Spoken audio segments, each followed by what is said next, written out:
A green cornfield. The earth was green. The sky was blue. I saw and heard one sunny morn a skylark hang between he two, a singing speck above the corn, a stage below in glad accord. White butterflies danced on the wing, and still the singing skylark soared, and silence sang and soared to sing. The cornfield stretched a tender green to right and left beside my walks.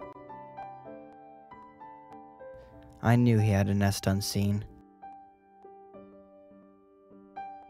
somewhere among the million stalks. And as I paused to hear his song,